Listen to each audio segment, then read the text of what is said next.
Hey guys, welcome back to another video. और I hope आप सभी लोग बहुत अच्छे होंगे। और आज मैं एक्सप्लेन करने जा रहा हूँ बुक ऑफ एस्पर का एपिसोड 482। जिन लोगों ने सब्सक्राइब नहीं किया सब्सक्राइब कर लो। जिन लोगों ने पिछला वीडियो नहीं देखा तो मेरे चैनल पे जाके देख सकते हो। तो हमने पिछले एपिसोड में देखा था जो एल्डर सी थे वो एल्डर युवान से कहते हैं आखिरकार अब क्या हो गया, और क्या वो लड़का हम पर सोल अटैक कर रहा है। और फिर जो एल्डर युवान होते हैं वो अपना सर हिलाते हुए कहते हैं हाँ सब ठीक है, वो बस हेवन ड्रैगन सोल की बस पावर को टेस्ट कर रहा होगा। और फिर जो एल्डर सी होते हैं वो कहते हैं जो फर्स्ट वेव थी वो जरूर ही हेवन ड्रैगन सोल की थी, बट जो सेकंड वाली वेव थी वो एकदम मेलाइस और डार्कनेस से भरी हुई थी। और इन दोनों वेव्स को देखने से ऐसा लगता है ये दोनों अपोजिट सोल्स हैं। और जो एल्डर युवान होते हैं बहुत गहराई से सोचने लगते हैं और फिर वो कहते हैं इसका मतलब ये लड़का और भी सीक्रेट्स को छुपा रहा है। और फिर वैसे ही बहुत जोरों से उस केव से बूम की आवाज आती है। और जो वो 5 लोग थे जो बैरियर को बनाए हुए थे वो लोग 5 कदम पीछे हो गए थे। वो जितने भी एल्डर थे वो एक दूसरे को सरप्राइजिंग वे से देख रहे थे। और फिर उनसे एल्डर युवान पूछते हैं अब इस टाइम ये क्या था। और फिर जो एल्डर सी होते हैं वो लॉन्ग टाइम तक सोचने लगते हैं और कहते हैं इस लड़के ने हमारे बैरियर को तोड़ दिया है। और फिर जो एल्डर युवान होते हैं वो कहते हैं कैसे, आखिरकार कैसे। तो पांचों हैं ये पांचों के पांचों रियल स्टेज के 4th लेयर पर, ये पांचों कंबाइन होकर रियल स्टेज के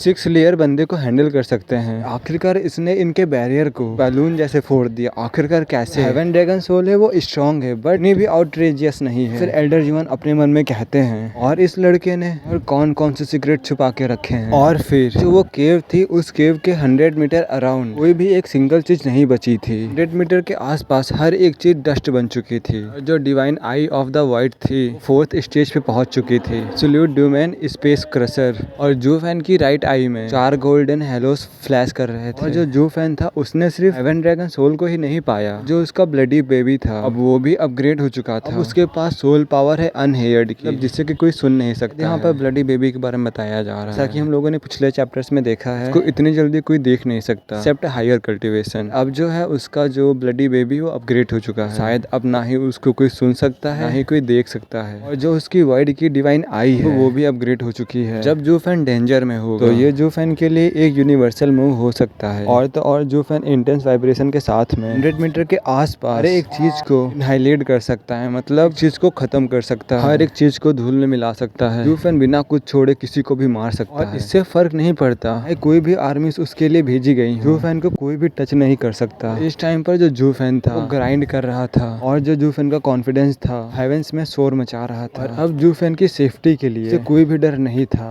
और तो और जू फैन ने अभी अभी बैरियर को भी तोड़ दिया था। और वो इस 100 मीटर की रेंज में जू फैन राजा था, गॉड था। और फिर जो जू फैन होता है वो कहता है जितनी भी एम्परर लेवल आर्ट्स होती हैं वो सभी मिस्टिकल और गॉड लाइक होती हैं। जो जू फैन होता है उस केव से बाहर निकल आता है और हमें बताया जाता है जू फैन यहाँ पर आया था। अब ये केव एकदम नीट एंड क्लीन थी, अब ये केव एकदम बेकार गड्ढा बन चुका है और इसके आसपास हर एक चीज डस्ट में कन्वर्ट हो चुकी है। फिर जब जू फैन उस केव से बाहर आता है फिर जू फैन को देखकर एल्डर युवान कहते हैं स्टीवर्ट जू फैन तुम फाइनली बाहर आ गए, कांग्रेचुलेशन तुम्हारे स्मूथ एडवांसमेंट के लिए। फिर जू फैन कहता है ऑल थैंक्स टू यू, सब कुछ आपकी ही वजह से हुआ है कि आपने मुझे इस ग्रेट प्लेस के बारे में बताया और यहाँ पर मुझे लेकर आए। और फिर एल्डर युवान हंसते हुए कहते हैं स्टीवर्ट जो तुम्हें नहीं पता कि इन पिछले दिनों में क्या क्या हुआ है और इस बैरियर को देखकर ने पहले से अनुमान लगा लिया होगा। हाँ, मैंने अनुमान लगा लिया तो अब क्या। और फिर एल्डर युवान कहते हैं तो क्या तुम्हें इसकी परवाह नहीं है। और फिर जू फैन कहता है नहीं, और क्या मुझे इसकी परवाह करनी चाहिए। और फिर जो एल्डर युवान थे ये सब सुन के एकदम हक्का बक्का रह गए। और फिर एल्डर युवान कहते हैं मैंने सोचा था कि